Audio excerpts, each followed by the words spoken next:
ele é estudante e hoje ele tem, além do encontro com o orientador dele, do mestrado, ele também tem uma reunião com um grupo de psicólogos, que ele também, além de professor, ele é psicólogo do CRAS, em Patos de Minas. Então, ele tem reunião, mas ele não vai deixar de entrar na sala hoje. E a Sara perguntou se vai corrigir. Vai corrigir aquelas atividades que eu deixei para vocês no cursinho, tá? Então, quando o Carlos terminar, vocês vão ter um tempinho, depois a gente chama vocês novamente. É este mesmo link, não é, Bia? O mesmo link, tá? Vai ter outro, não. Fofo, é com você, tá? Aqui a tela está aparecendo por inteiro aí? Tá lindo, estou lendo aqui, ó, que lindo, ó. Ela está aparecendo por inteiro? Está aparecendo o grande, a primeira, mas está aparecendo 1, 2, 3, não está na tela cheia. Não. Tá. Então, vou ver se eu coloco ela aí na tela inteira, tá? Ô, Cá, só rapidinho, eu estou vendo que você tem aqui 6º ano. Esse conteúdo é um conteúdo que aparece no 6º e ele continua diferente? Ele aparece, a gente estuda ele no 6º e depois no 1º ano do ensino médio. Que tá? Não é tão diferente, né, Carlos? Não, né, não. Eu aprofundo mais, claro, no 1º ano, mas o conteúdo é praticamente o mesmo. Tá? É praticamente o mesmo, exatamente. Você está trazendo uma linguagem aí que é a mesma que outro dia o professor Mário utilizou com eles, com a matemática, para eles irem puxando da memória. Tal ano você viu isso, tal ano você está vendo isso aqui. Porque os conteúdos, são organizados, mas eu amo geografia, tá? História e geografia é o que eu mais gosto. Agora, essa parte da geografia, porque, na verdade, ela é geologia, né? A geologia é uma ciência que assessora a geografia. A geografia, ela é muito complexa. Ela é muito difícil. Os meninos têm esse conteúdo, os meninos têm muita dificuldade. O conteúdo de cartografia, que está ligado muito à matemática, eles têm muita dificuldade, tá? Então, mas assim, eu vou passar assim, eu não vou aprofundar não, porque os concursos a nível de 9º ano, para ingressar no 2º grau, no ensino médio, eles não aprofundam muito nesse conteúdo assim, não. Cobra, mas não com tanta profundidade, tá? Então, por isso que eu vou, assim, vou procurar não aprofundar muito, porque senão complica muito os meninos. Muita coisa para eles pensarem. Ainda mais que eu sei que, devido a essa pandemia, a escola pública ficou muito, mas muito deficitária durante esse período. Coisa que na escola particular, que eu dou aula, a gente trabalhou com aula direto o tempo todo. Né? E eu não sei como é que foi o caso da prefeitura, mas do Estado parece que teve muita dificuldade, né, Magda? Tinha o material, mas não... A prefeitura, Carlos, foi muitas apostilas. Muitas apostilas. Pois e o menino fazendo em casa... Para o menino estudar. Tá. É quase a SEDUC instituiu a pedagogia da apostila. Beleza. Então, deixa eu aluir o processo aqui. Fofos e fofas. Seguinte, como eu já tinha comentado aí com a Márcia, com a Magda, aliás, né? Márcia é minha esposa. Magda é a coordenadora aqui nossa. A geologia é a ciência que estuda a formação e a transformação da Terra. Porque a Terra, ela está em constante formação e transformação. Nesse momento agora, em algum lugar do planeta está ocorrendo um vulcão, está ocorrendo um terremoto, está chovendo, está fazendo sol, o mar está batendo em alguma rocha, transformando alguma rocha. Ou seja, a estrutura da Terra, ela funciona numa verdadeira dinâmica, tá? Então, quando eu estou abrindo aqui essa primeira tela, tem aqui estrutura interna da Terra, né? Então, a Terra tem essas 3 camadas, né? A camada mais interna da Terra, que é chamado de núcleo. Depois do núcleo, nós temos o manto. E, por último, né, nessa parte mais externa, a chamada crosta terrestre ou litosfera. Lito, no grego, significa pedra, esfera significa terra. Então, litosfera, né? Então, camada da Terra constituída por rocha, constituído por um material sólido, tá? Então, vamos lá. A Terra, ela tem, vocês já viram isso lá nas ciências, ela tem cerca de 4 bilhões e 600 milhões de anos, tá? Então, há 4 bilhões e 600 milhões de anos, a Terra começou a formar. Então, os geólogos dividem essa formação da Terra em eons, era, período e época. O que mais cai nos cursinhos, na verdade, é a era, ou as eras. Então, vamos esquecer aqui, principalmente eon, né? Então, vamos trabalhar com era. Então, a Terra tem... E aí, quando a gente analisa essa tabela aqui, que é chamada de tabela geológica, tá? Ou tabela de formação da Terra, a gente analisa ela de baixo para cima, tá? Então, daqui, onde está a minha setinha aqui, da era pré-cambriana até a era cenozoica, tá?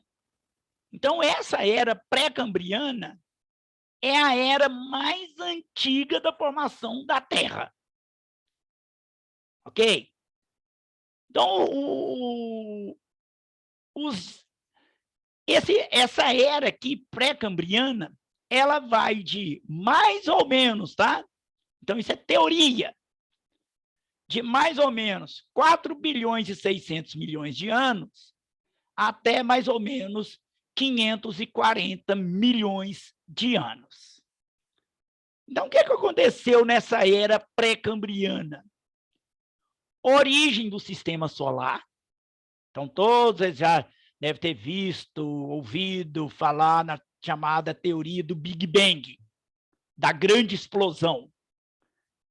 Então, segundo essa teoria, no espaço sideral ocorreu uma grande explosão, os meteoros se agruparam, né, formando, então, o chamado sistema solar, no qual a Terra faz parte desse sistema. Tá?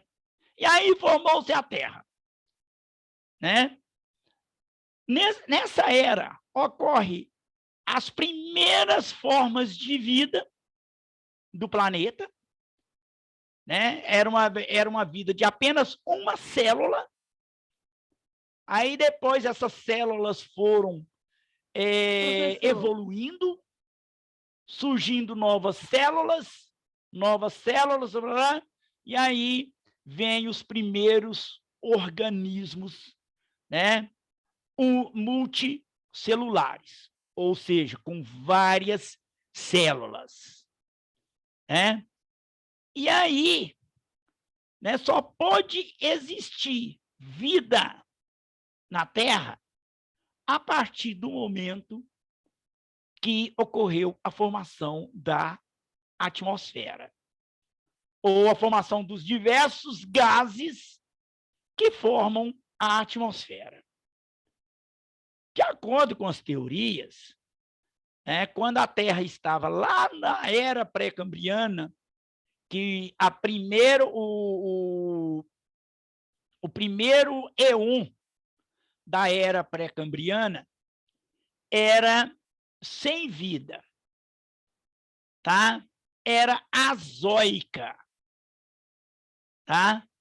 Então, a significa não, zoica significa vida. Então, era sem vida. Então, de acordo com essa teoria, na Terra existia uma infinidade de vulcões que explodiam o tempo todo. Aí essas explosões vulcânicas trouxeram do interior da Terra, né, os gases. Esses gases foram pairando no espaço, e aí esses gases foram se agrupando e formou-se, então, a atmosfera. Ao formar a atmosfera, que ela é constituída de hidrogênio, nitrogênio, oxigênio e todos os gases que existem, tá? Foi possível, então, a existência da vida, das primeiras formas de vida, dos micro-organismos. Aí depois vem a era chamada paleozoica. Então, a partir daqui, 540 milhões de anos, já começa a aparecer os primeiros animais e, né, já tinha aparecido algumas algas aqui, tá? Então, aqui, nesse iniciozinho, ocorre, então, as primeiras formas de vida animal e vegetal. Por isso que essa era é chamada de paleozoica. Paleo significa antigo, zoica, vida. Então, vida antiga na Terra. Tá? Então, essa era paleozoica, ela vai de mais ou menos 540 milhões de anos até 245 milhões de anos. O que é que vai acontecer aqui? Primeiros organismos com concha, primeiros peixes, primeiras plantas terrestres, insetos fósseis, anfíbios, grandes pântanos de carvão mineral, porque diversas árvores, o carvão mineral, ele é um fóssil, ele é um combustível fóssil e uma fonte de energia. Tanto o carvão mineral como o petróleo, o xisto betuminoso e também o gás natural são combustíveis fósseis. Eles formaram de quê? À medida que a Terra ia formando e transformando, muitas árvores, muita vegetação, muitos animais foram mortos, foram soterrados e foram decompostos. Dos animais decompostos, surgiram o petróleo e o gás natural, o xisto, e da vegetação surgiu o carvão mineral. Tá? Então, se, por exemplo, aparecer lá no concurso seus lá, o carvão mineral, o petróleo, né, o gás natural são combustíveis fósseis. Beleza. Tá? Então, está correto. Ok? Então, esse período aqui, essa era, aliás, paleozoica e a mesozoica, ocorreram uma intensidade enorme de terremotos e vulcões no planeta. Aí vem esse período mesozoico, durante que é a idade dos répteis gigantescos, apareceram os dinossauros. Os dinossauros dominaram o planeta nessa época. Então, e ninguém sabe até hoje por que eles desapareceram. Então, tem várias teorias. Eu acredito que desapareceram porque era muito comum terremoto, maremoto, e aí foram soterrados. E algumas espécies permaneceram, tanto é que nós temos animais hoje que são parentes dos dinossauros que viveram na era mesozoica. Meso significa médio, intermédio. Então, por que ela é chamada de mesozoica? Porque ela está entre a vida antiga e a vida nova, cenozoica. Tá? Então, aqui, os dinossauros, eles viveram nesse período que vai de mais ou menos 245 milhões de anos até 65 milhões de anos. Então, nessa era, os dinossauros viveram e desapareceram. Mas foi ano pra caramba. Né? Nós estamos falando de milhões de anos. Isso comparado à vida do ser humano no planeta Terra, a vida do ser humano no planeta Terra ela é mínima. Ela é ínfima em comparação à vida da Terra. Tá? Então, é como se o ser humano, se você comparar a vida do ser humano no planeta Terra com a vida da Terra, é como se a gente falasse assim, o ser humano surgiu agora. Aí, outra coisa interessante. Ser humano e dinossauro nunca conviveram. Não são contemporâneos. Quando o ser humano apareceu no planeta Terra, havia mais ou menos 150 milhões de anos que os dinossauros já teriam desaparecido. Então, dinossauro e homem convivendo é só em filme do Steven Spielberg e do Fred Flintstone. Ô, Fred, fomos convidados com a São Pedrosa comer um sanduíche de brontossauro. Podemos levar Pedrito só em desenho animado e filme. Tá? Os homens, os seres humanos, eu não gosto de falar homem não, que é muito machista. Né? E a história é machista. Então, o ser humano, ele, gente, apareceu aqui, ó, na era cenozoica, no período quaternário. Porque esse período é dividido em terciário e quaternário. Aqui ocorreu a extinção dos dinossauros de muitas espécies, tá? A Terra, nessa época, depois vou mostrar, ela vai fragmentando, né? Então, aqueles animais que viviam na África, eles ficaram lá, outros ficaram na América. A América e a África eram coladas, de acordo com a teoria das tectônicas de placa. Tá? Nós vamos falar disso posteriormente. Professor. Fala. Ô, Carlos. A tela tá preta. Uai, tá preta? Espera aí, deixa eu interromper aqui e voltar aqui. Para mim estava azul. Por que ficou preta? Carlos, deixa eu te falar, eu estava com a mão levantada porque eu acho que alguém queria falar. Fala. Que horas? É que estava antes estava só na imagem, você estava seguindo e estava só na imagem, na primeira imagem ainda. Agora, tá aqui? Ah, sim. Ah, vocês não estavam vendo essa imagem aqui, não? Não. Não? Não. Ah, meu Deus do céu. Vocês têm... Então, não vou abrir a tela toda, não, que deu problema aí. Tá? Então, aqui, ó, só repetindo rapidamente aqui tudo que eu falei. Então, era pré-cambriana, aqui, surgimento dos primeiros... Depois eu mando esse slide lá no grupo, tá? Aí, quem quiser depois dar uma verificada no slide lá, eu mando lá para vocês.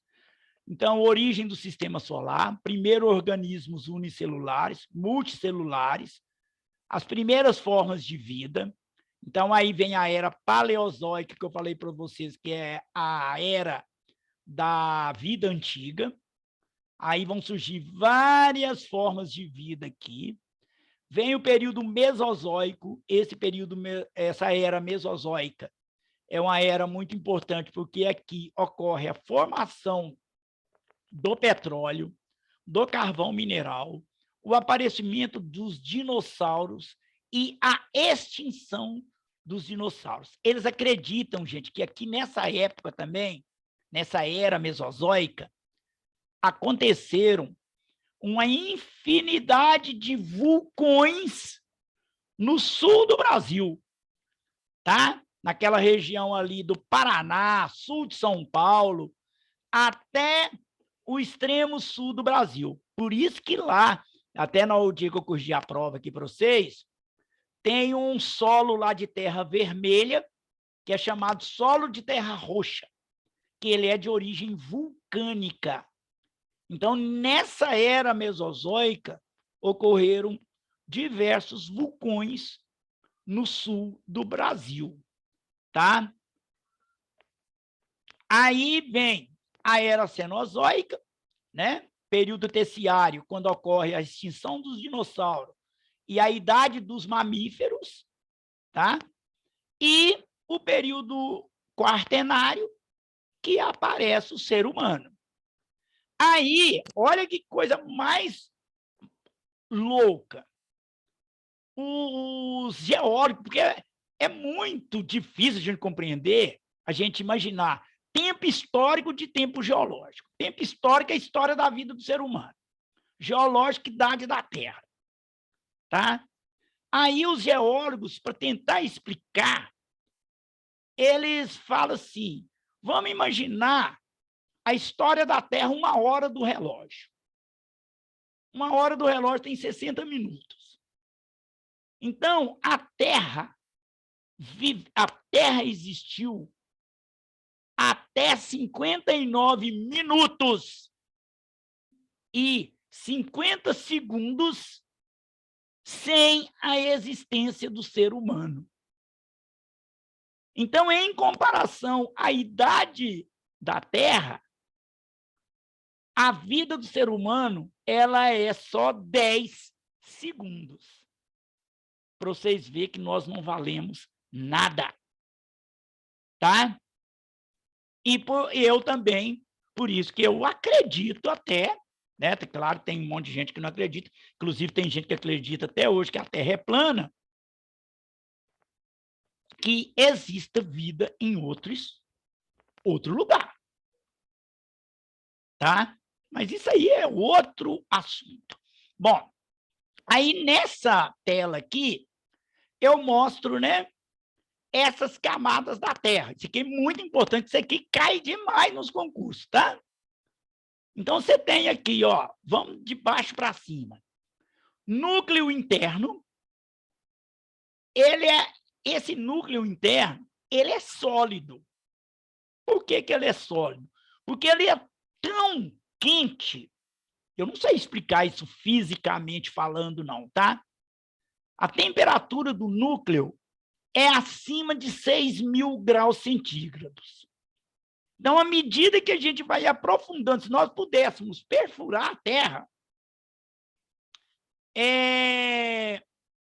se nós pudéssemos perfurar a Terra, de 30 e 33 metros para dentro, a Terra vai aumentando a temperatura em 1 grau. Então, o interior da Terra é quente para caramba. Como é que eu sei disso? Porque existem vulcões.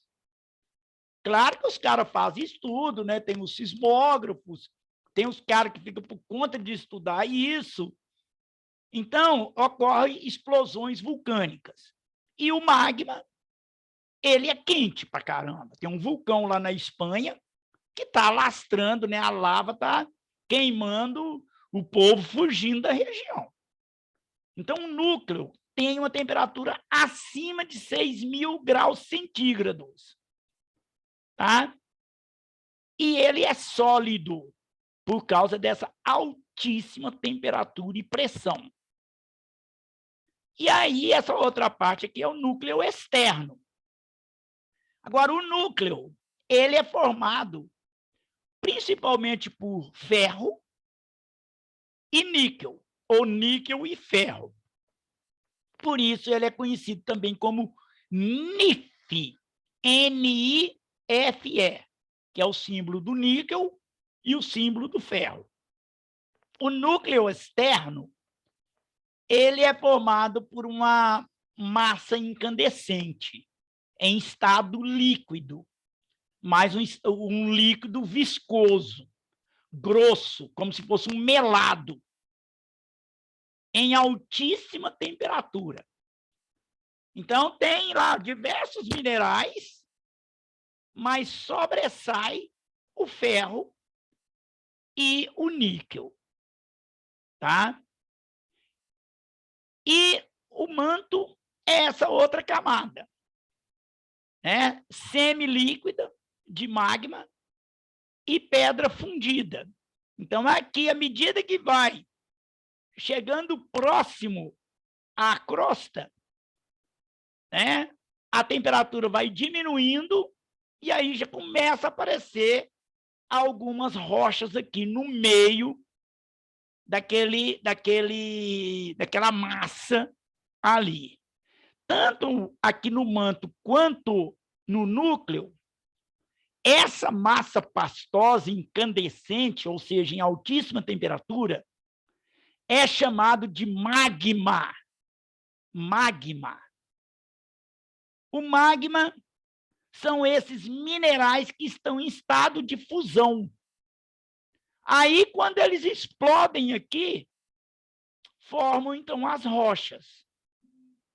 Ah, e outra coisa, o manto, ele é chamado também de cima, que é o silício e magnésio. Tá? Porque a maior parte dos minérios ou minerais que existem aqui são silício e magnésio.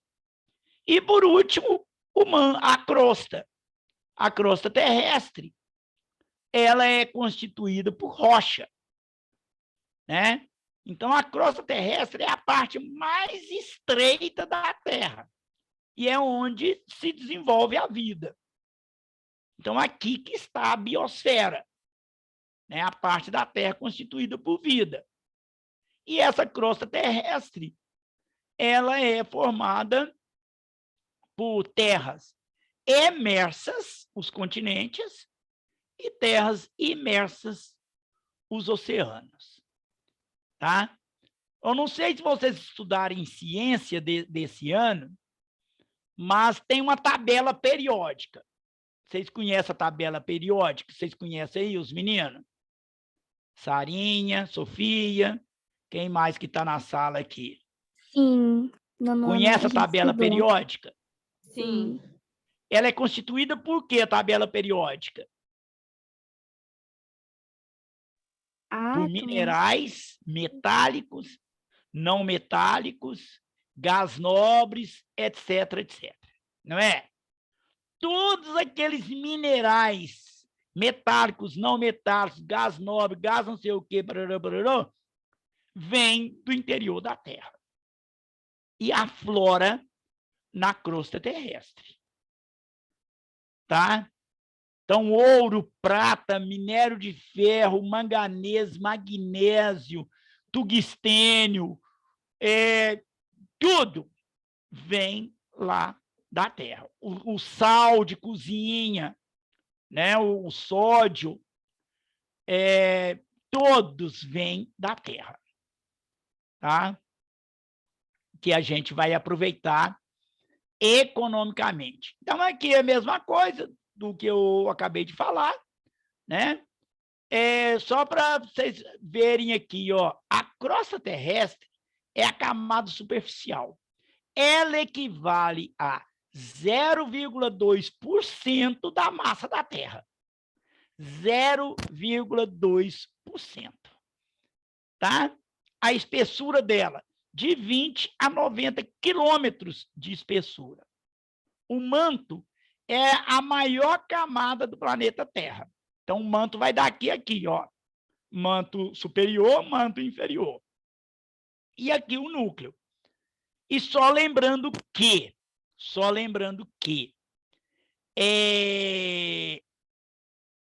as duas camadas que são sólidas, para vocês guardar, né? Vai cair no concurso, camada sólida, são a crosta terrestre e o núcleo interno. Ok? Beleza? Isso aqui é a mesma coisa, repetindo. Aqui, a Terra em formação. Então, inicialmente, eu não coloquei aqui, mas a Terra, ela era formada por apenas um só continente, que é chamada de Pangeia. Tá? A palavra Pangeia, no grego, significa um bloco só de terra. Aí, à medida que a Terra foi ocorrendo de acordo com a teoria das placas tectônicas, ou da teoria tectônica de placas e da deriva continental, os continentes, né, porque essa camada aqui da Terra, a crosta, ela é fininha, né, em comparação às outras. E a crosta está flutuando sobre o manto, constituído por magma. Então, é como se fosse assim, ó. A Terra, aí eles desenvolveram a teoria de um camarada chamado Alfredo Wegener, um alemão, cientista, no início do século XX, que ele chegou à conclusão que a Terra era formada por placas tectônicas, por diversas placas, e que essas placas estão em constante movimento. Tá? Em constante movimento. Para cá, movimento convergente, o contrário, movimento divergente, e quando elas movem assim, nesse sentido, tangencial ou transformante. Tá? E aí, à medida que elas vão fazendo isso aqui, elas vão provocando transformações no planeta. Então, eles acreditam, de acordo com a teoria lá da formação da Terra, que no início havia apenas um bloco de terra. Aí, à medida que o magma vai pressionando a parte superficial da Terra, que é a crosta, essa crosta foi sofrendo impactos, e aí ela foi se movimentando. Movimentando e fragmentando, quebrando. Aí, da Pangeia, vai dividir em 2 megacontinentes, a Laurásia e Gondwana. Laurásia, isso há mais ou menos 200 milhões de anos. Tá? Lá na era mesozoica, no período Triássico, né? Depois vem o período Jurássico, que é o período dos dinossauros. Ok?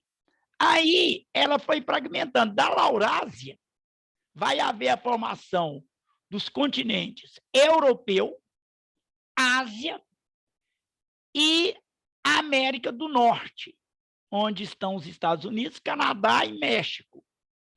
E de Gondwana ocorre a formação da América do Sul, África, Antártida e Oceania. Tá? Então, assim vai se formando. Ok?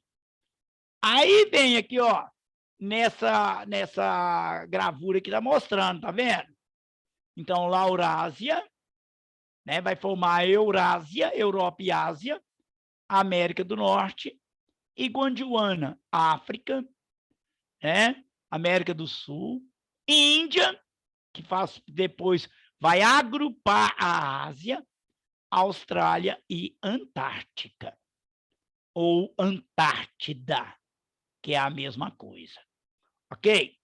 Então, aqui, ó, entre 1908 e 1912, foi proposta pelo geólogo alemão Alfredo Lothar Wegener, ou Alfred Wegener, tá? A teoria da deriva continental. Segundo ele, os continentes estão à deriva, ou seja, estão se movimentando aleatoriamente devido a essa pressão magmática.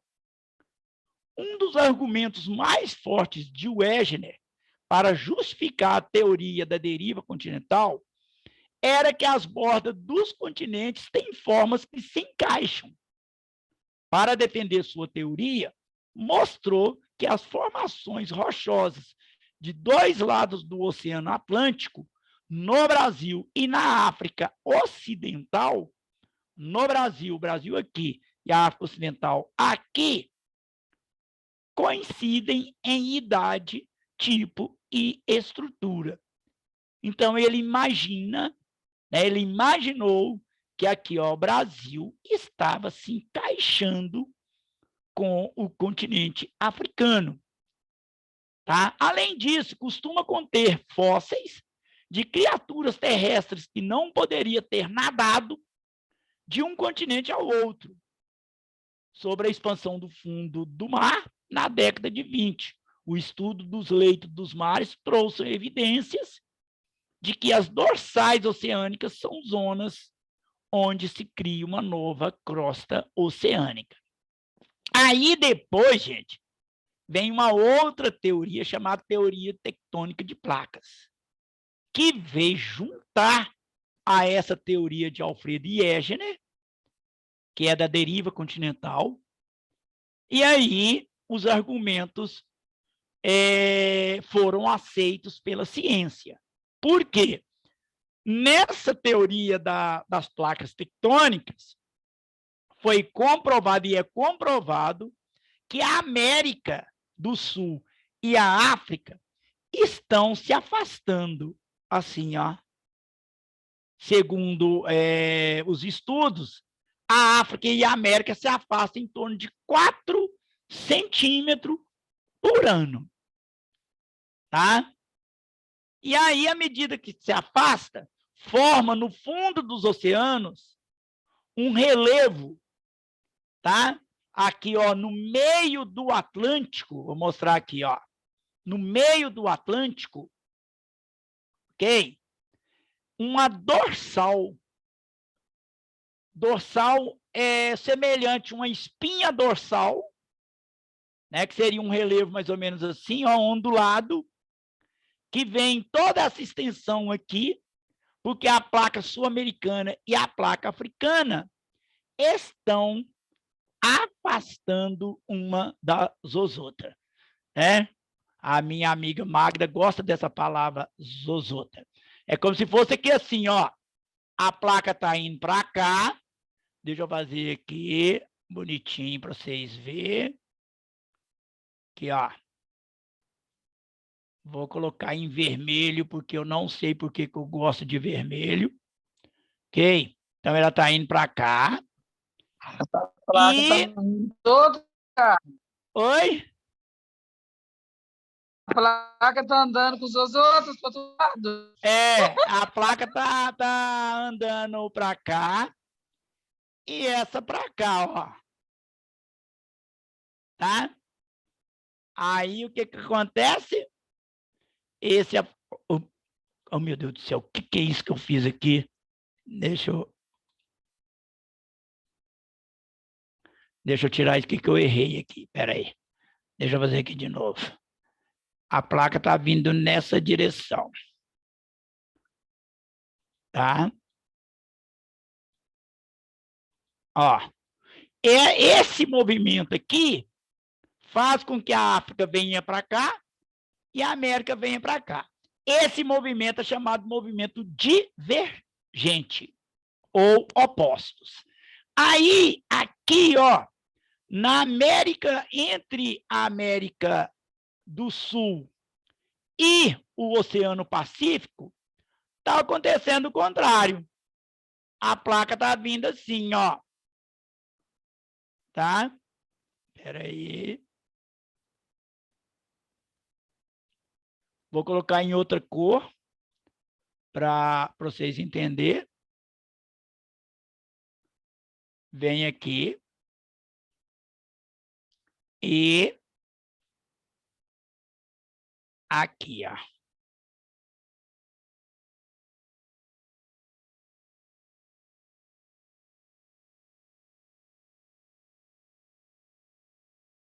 Aqui ocorre um movimento, movimento convergente, tá? Então, esse aqui convergente, esse divergente. Então, essa placa vem para cá, essa vem para cá, essa vai para lá, e as placas são assim. Aí, aqui, formam as dorsais. Então, tem a dorsal mais importante, sempre cai no vestibular. Dorsal mesoatlântica, ou no meio do Atlântico. Por quê? O continente africano e a América do Sul estão se afastando. Aqui ocorre o encontro.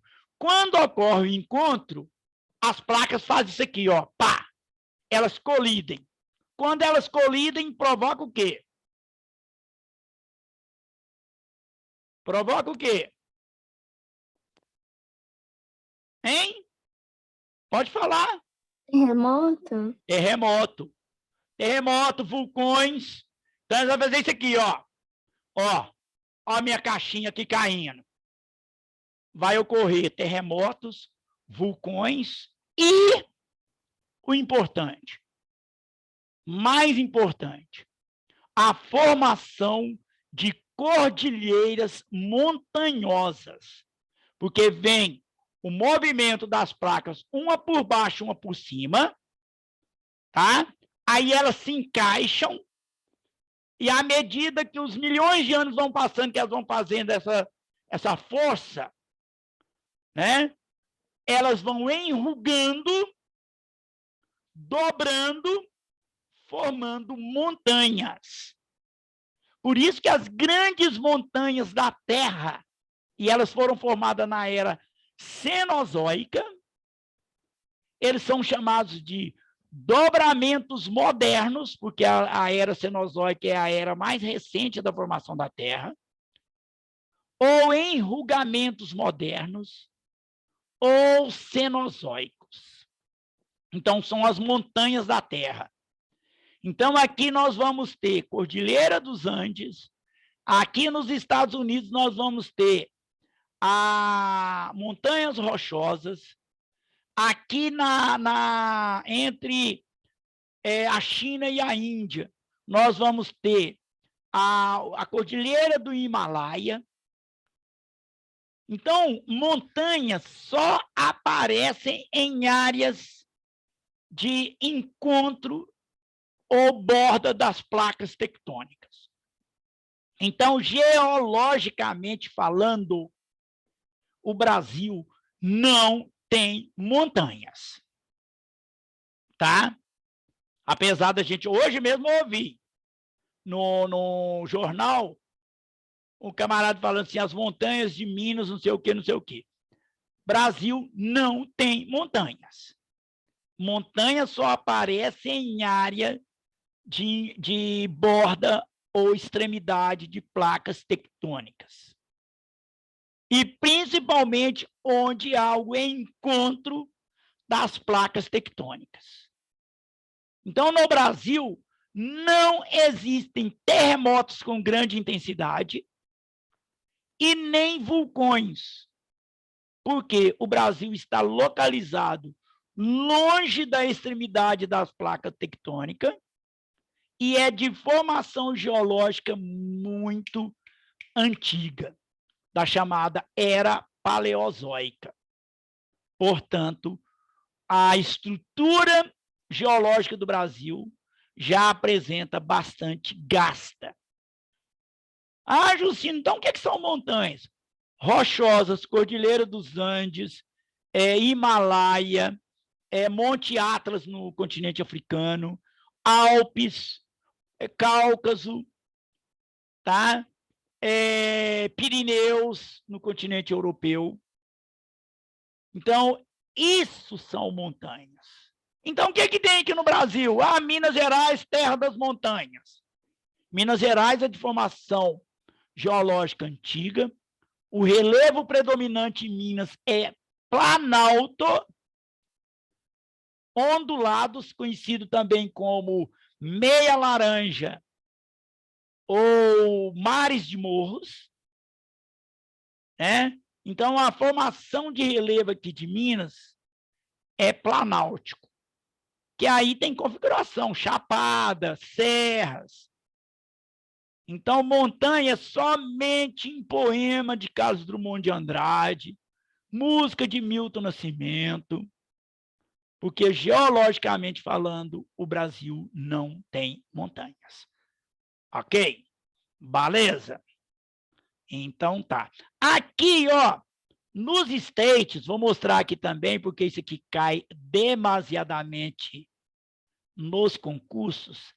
Nessa região aqui, nós vamos ter um movimento chamado de transformante, tá? Que é um movimento tangencial, de cima para baixo e de baixo para cima.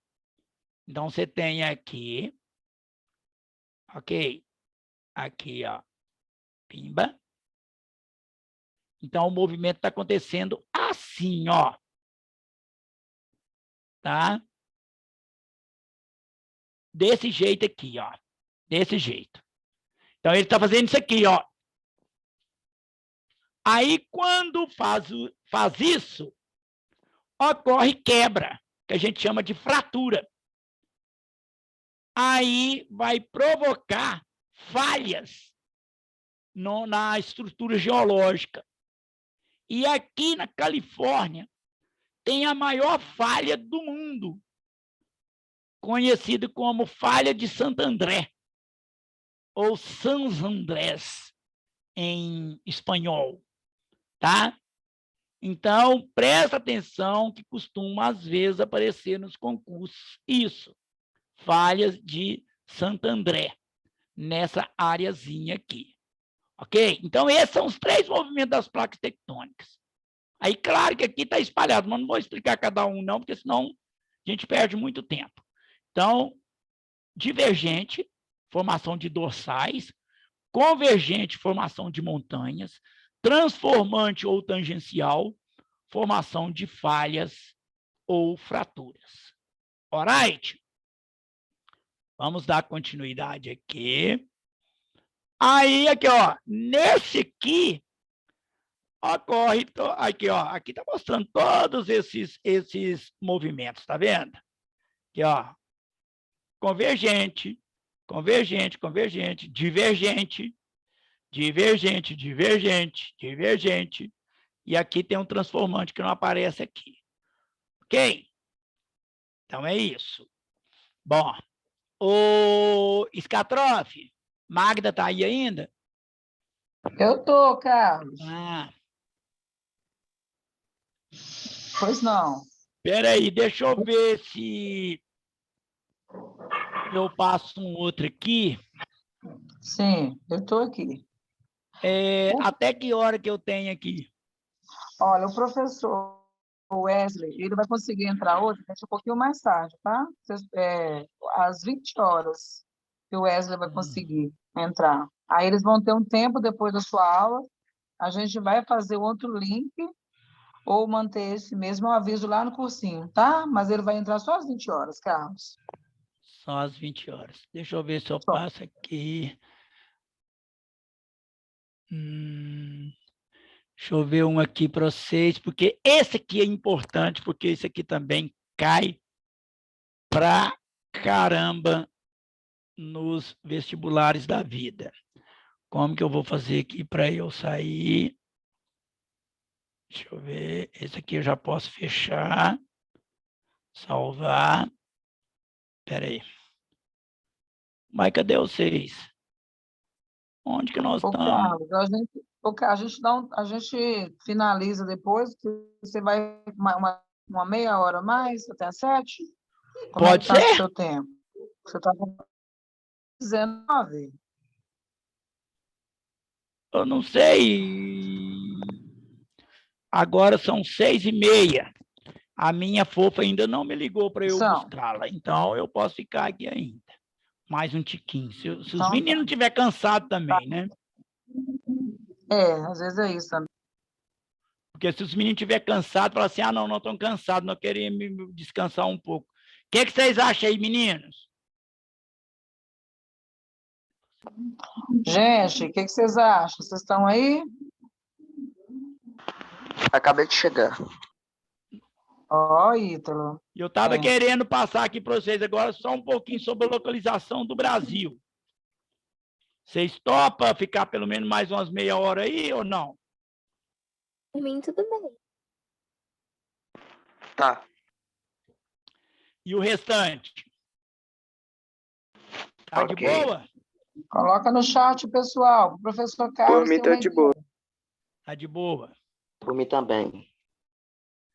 Então tá. Então vamos lá. Localização do Brasil. Então vou até 7 horas, tá?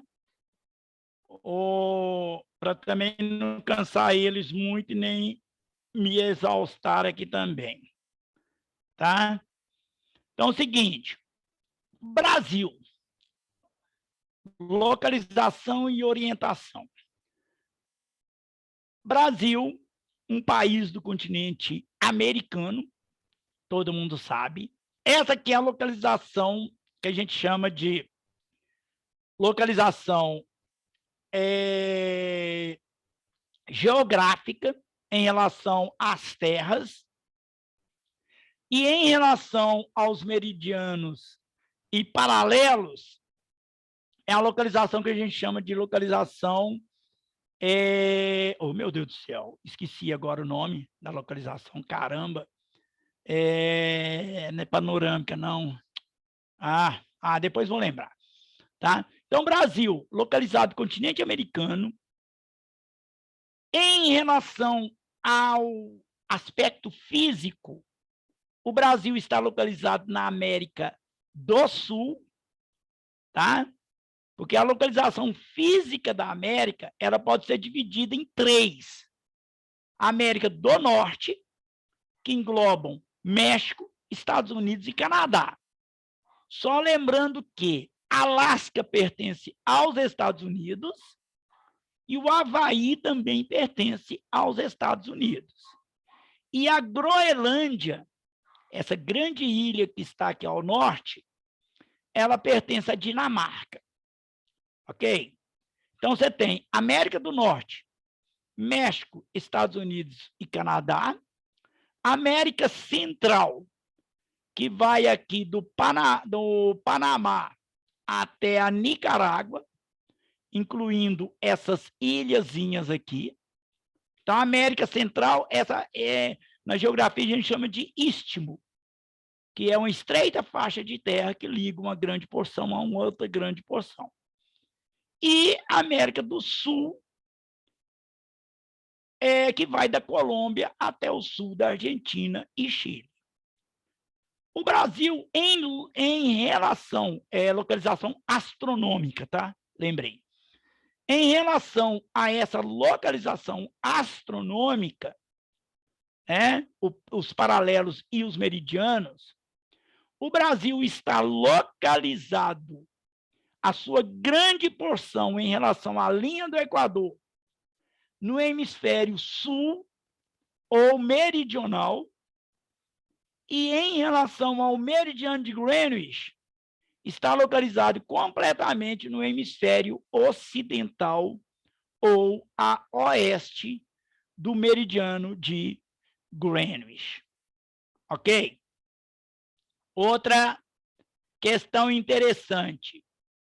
Quando você pega os paralelos, grande parte do Brasil está localizado entre os trópicos de Câncer e o trópico de Capricórnio, tá? O trópico de Câncer passa mais ou menos aqui, ó, onde eu vou marcar aqui, ok?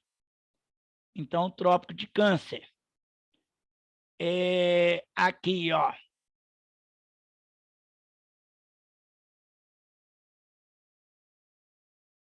Trópico de Câncer.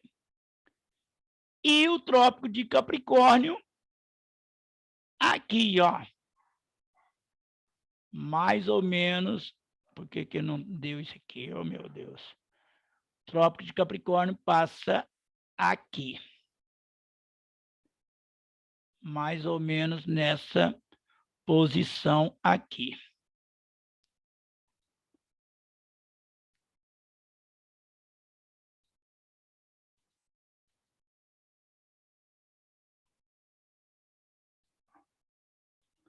Aqui, ó. Então, ó, observa que mais de 80% do território brasileiro está localizado entre os trópicos. Por isso que o Brasil é chamado de um país tropical. Tá? Apenas essa estreita faixa do Brasil aqui está localizado na chamada zona temperada do sul, que é o extremo sul de São Paulo, os estados do Paraná, Santa Catarina e do Rio Grande do Sul. E por isso mesmo que no Brasil há uma predominância de climas com características de tropicalidade, ou seja, temperatura elevada durante o ano, e estação do ano do verão chuvoso e inverno seco, tá? Então, a maior parte dos tipos climáticos do Brasil tem essas características, ok? Beleza. Bom, aqui o Brasil em extensão territorial. O Brasil é o quinto maior país do mundo, tá? Então, primeiro, Rússia, depois Canadá, China, Estados Unidos da América e Brasil. Então, todos esses países aqui são chamados países continentais, porque a extensão territorial ela é maior do que grande parte dos continentes, tá?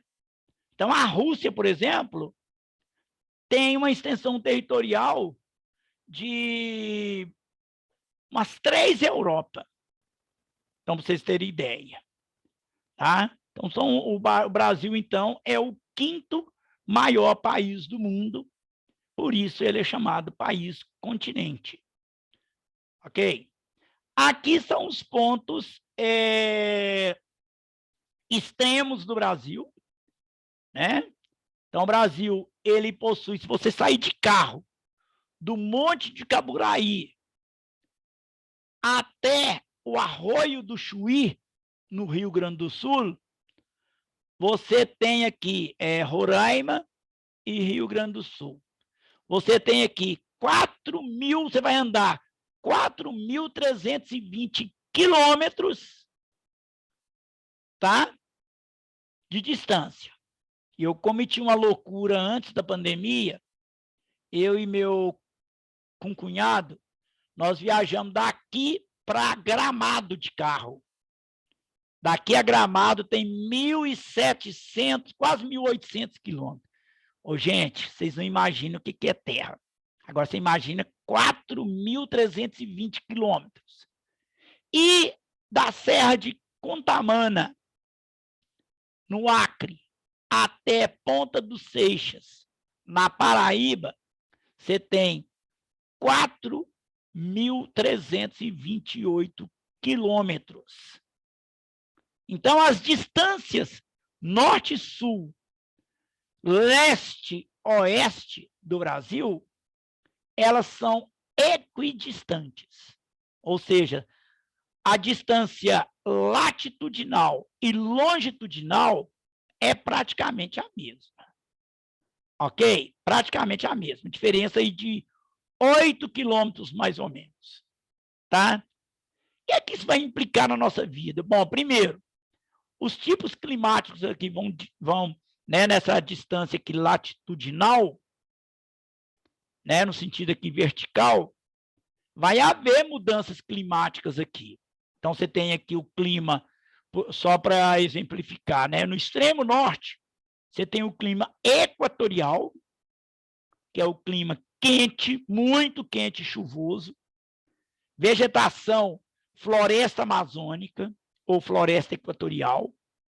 E aqui no extremo sul, você tem o clima subtropical, né, que apresenta as 4 estações do ano bem definidas, com invernos bem rigorosos.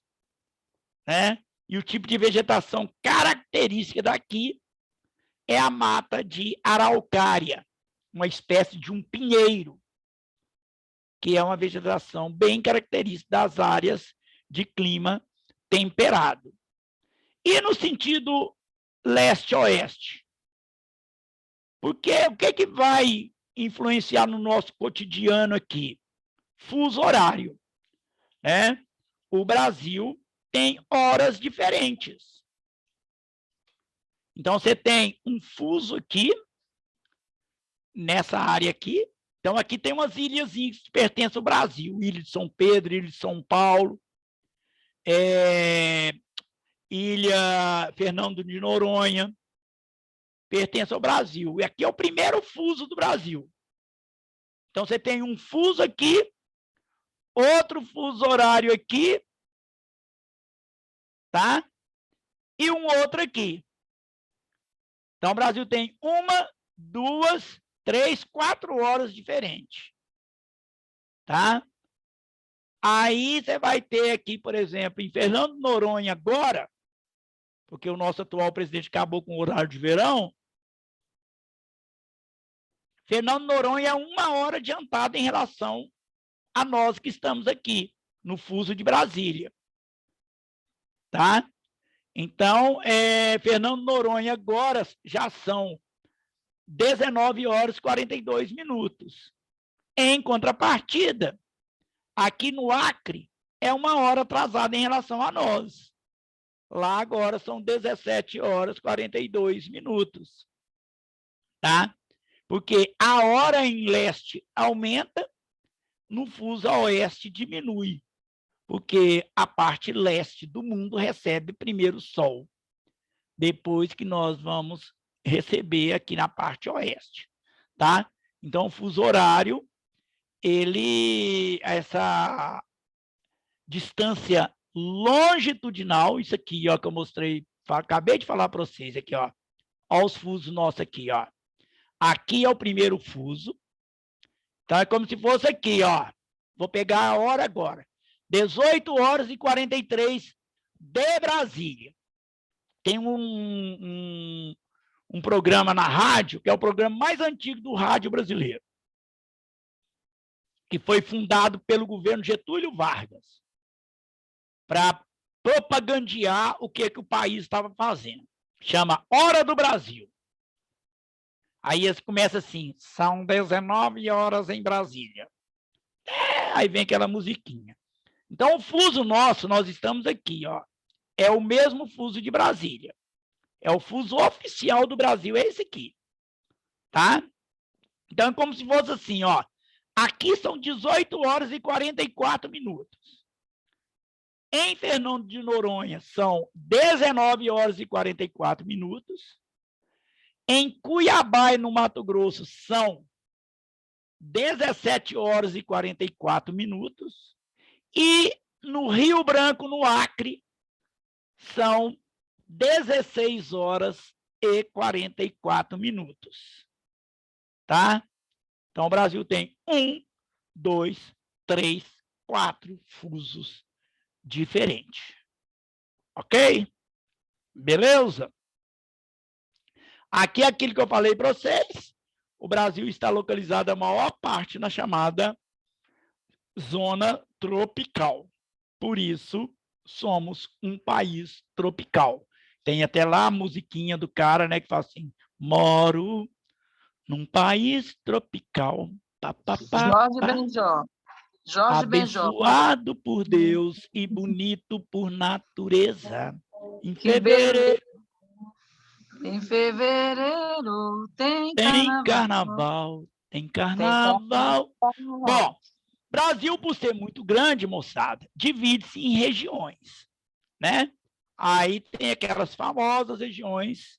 Então, tem várias divisões, mas a mais conhecida é essa aqui, ó. De acordo com o IBGE, que é essa divisão regional tradicionalíssima. Então, você tem região Nordeste, Sudeste, no qual fazemos parte, Minas Gerais, São Paulo, Rio de Janeiro e Espírito Santo. Centro-Oeste, Norte e Sul. Mas nem sempre foi assim, tá? Por exemplo, até 1988, só existia o estado de Goiás. Aí, na Constituição de 88, eles resolveram dividir o estado de Goiás em estado de Tocantins e estado de Goiás. Aí criou-se a capital do estado, conhecido como Palmas. Então, Palmas é a capital estadual mais nova do Brasil. Tá? Foi uma cidade planejada, criada em 1988. E o estado de Tocantins, pelas características naturais, né, clima, relevo, hidrografia, vegetação, foi incluído na região norte do Brasil. Tá? O Acre, Rondônia, Roraima, Amapá, até o período lá antes, até mais ou menos 1970, 70 alguma coisa, eles eram conhecidos como territórios e era administrado pelo governo federal. Eles eram territórios. Aí depois emanciparam, tornaram-se estados. Ok? No Rio de Janeiro existia o estado da Guanabara, depois ele acabou e ficou só estado do Rio. Tá?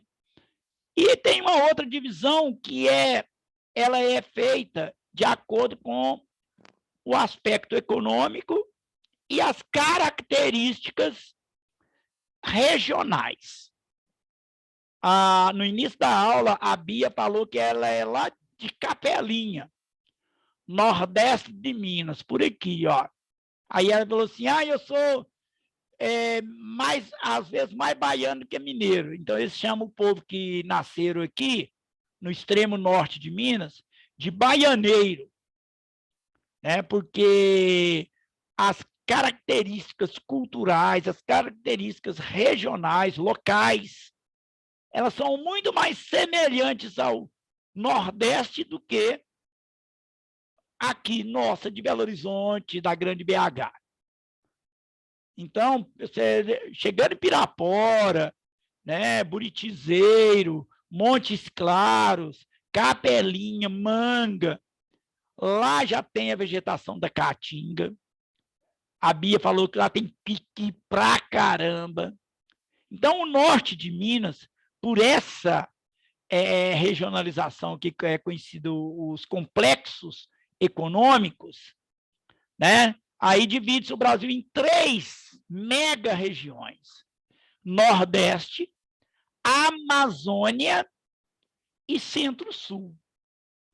Então, Centro-Sul é a mais desenvolvida economicamente, industrialmente, onde estão as principais cidades do Brasil: Belo Horizonte, São Paulo, Rio de Janeiro, Porto Alegre, Florianópolis, Curitiba e assim por diante.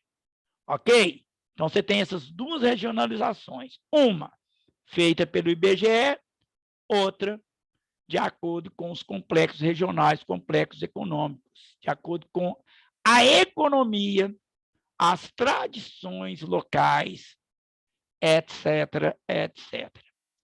Ok? Deixa eu ver se tem mais alguma coisa importante aqui. Aquelas duas divisões que eu falei, ó, da América, isso que é importante.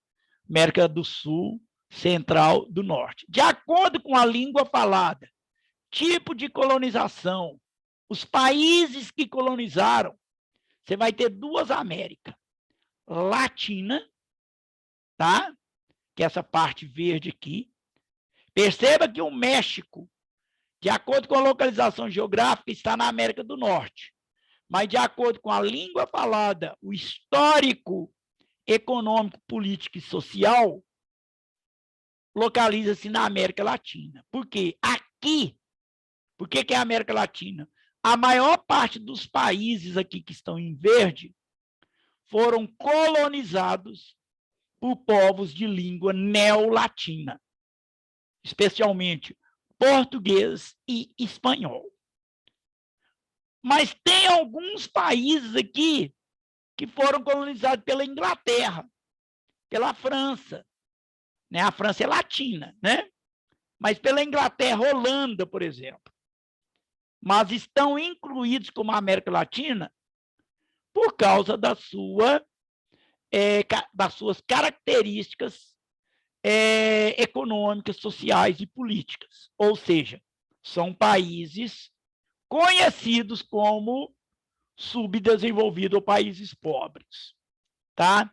Então, você tem um caso aqui, por exemplo, o Haiti foi colonizado por franceses. Tá? Martinica foi pela França também, que é a América, aqui na parte da América Central. O Suriname, aqui na América do Sul, ao norte aqui, foi colonizado pela Holanda. Tem outras Antilhas holandesas aqui. Tá? E essa parte rosa, Estados Unidos e Canadá, são chamados de América anglo-saxônica. Por quê? O inglês, ele originou de dois povos bárbaros, conhecidos como anglos e saxões. Tá? Daí nasceu a língua inglesa. Tá? Então, grande parte dos Estados Unidos fala o inglês e do Canadá também. Apesar do Canadá, essa província do Canadá, que é chamada província de Quebec, ela foi colonizada pela França. E o Canadá é um país oficialmente bilíngue. Lá nas escolas do Canadá, o menino obrigatoriamente estuda inglês e francês. Tá? Ele tem que falar o francês e o inglês, apesar do inglês predominar no país como um todo. Mas, assim, os Estados Unidos também é quase que bilíngue. Porque o sul dos Estados Unidos, aqui, ó, da Flórida aqui até a Califórnia, há uma presença enorme da cultura de origem espanhola. Porque toda essa região aqui pertencia à Espanha na época da colonização. Aí, depois que os Estados Unidos tornaram-se independentes, eles foram expandindo o território aqui. Expandindo de que forma? Comprando, roubando, matando os índios. E foi dominando toda essa extensão aqui. Tanto é que os estados do sul dos Estados Unidos, e muitas cidades, têm nome espanhol. Tá? Por exemplo, Los Angeles, que é a segunda maior cidade dos Estados Unidos. O estado do Texas pertencia aos espanhóis. Arizona o Arizona também pertencia aos espanhóis. Utah pertencia aos índios. Tá? A Califórnia pertencia aos espanhóis.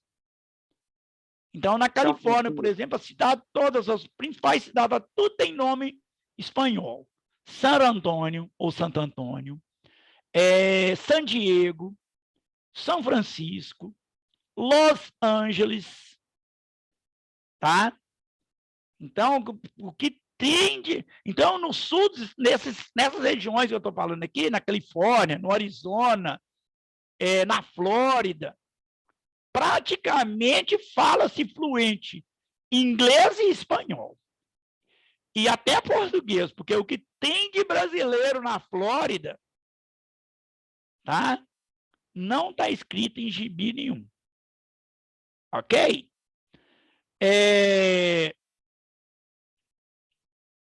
Então, é isso. Aí está mostrando que, tá vendo? América do Norte, América Central, América do Sul. Aqui, a América anglo-saxônica, América Latina. Tá? Deixa eu ver se tem mais alguma coisa interessante. Não, aqui as placas tectônicas, Titi já falou. Né? Aqui, mesma coisa, eu já falei disso aqui. Aqui também. Agora não vai dar mais não, porque aqui eu já falo de relevo, ok?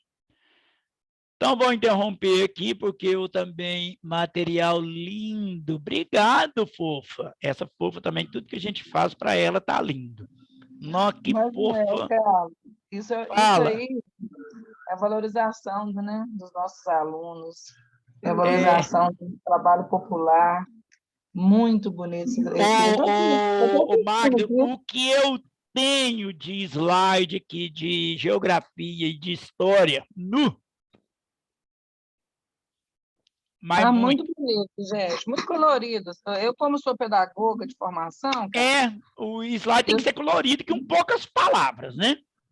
Sim. Então, assim, essas coisas da didática, da didática dos professores, uma coisa que o pedagogo ele tem que procurar incentivar. Essas são as cores que usa, poucas palavras, os exemplos do dia a dia. Eu ficou na minha cabeça, por exemplo, gente, esses outros do Carlos. Então, isso tudo prende a atenção da gente. A sua menininha, os outros. Aqui, deixa eu dar umas dicas para vocês que vão fazer prova, porque nós também somos concurseiros, né? Ó, atenção. Primeira coisa, sábado procura dormir tranquilo, cedo, toma suquinho de maracujá, de caju, para ficar bem calminho, tá?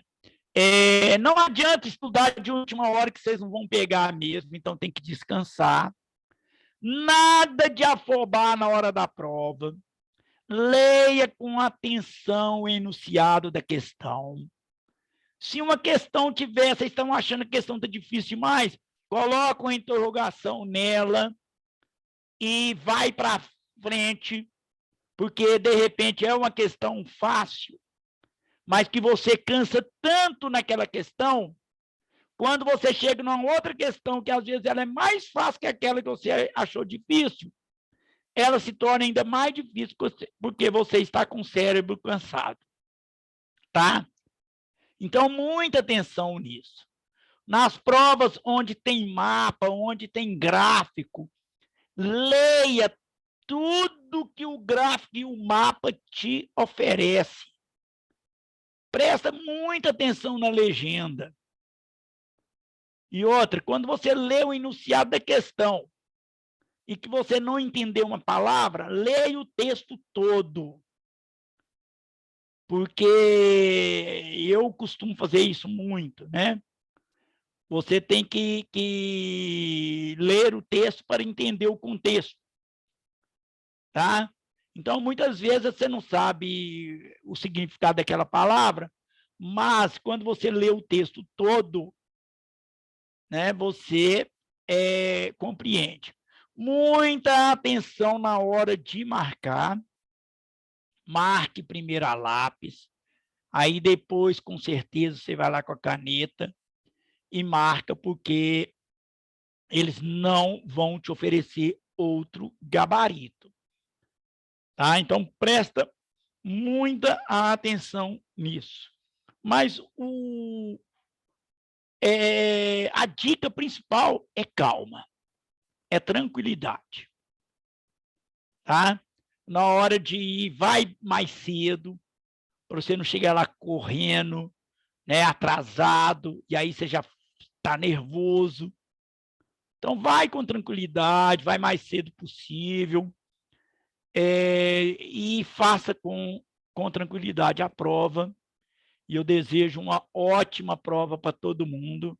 E depois nos dê o resultado de vocês, tá? Ah, passei, pessoal, quase passei e tal. E nós estaremos aí, ok? Felicidade a Carlos, todos. muito obrigada, viu, Fofo, pela Falou, explanação. fofa.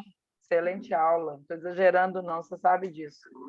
As excelentes dicas, vou acrescentar mais uma para vocês, que já foi falada.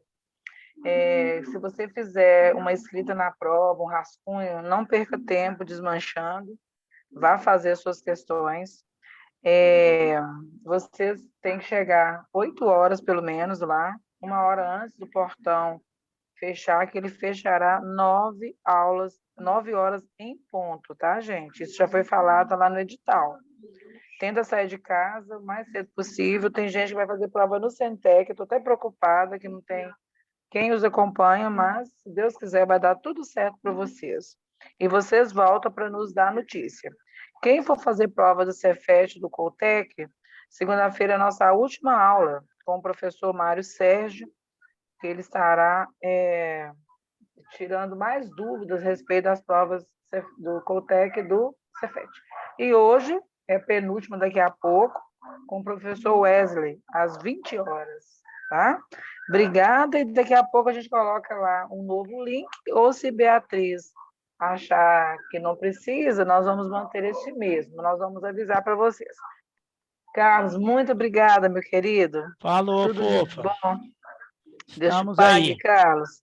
Gente, Feliz Natal para todo mundo e que o Exatamente. 2022 seja muito melhor do que esse ano que passou, tá bom? E se alguém aí não passar, tem ano que vem ainda, nós estaremos aqui dando aula para vocês, né, Magda? É isso aí. Exatamente, nós estaremos aqui, tá? E nós temos uma proposta para conversarmos semana que vem, né, Carlos? Como que nós vamos comportar nesse início de ano. Vocês estarão de frente, né, gente, para um novo ensino médio. É uma coisa que eu ando muito preocupada, sabe, Carlos? Mas eu também. nós ainda vamos conversar disso, viu, pessoal? Desse novo ensino médio, uma caracterização diferente de organização, de disciplinas, conteúdos. Vocês têm que saber fazer suas escolhas logo nisso, principalmente se tratando da estadual, tá? Então, nós vamos pensar isso também. Ninguém vai fugir agora, não. Nós vamos dar suporte para vocês. A gente vai sair daqui a pouco, a povo chama, você já tem preparado. Falou, com tá? Deus, gente. Obrigada. Um abraço. Até daqui a pouco, moçada.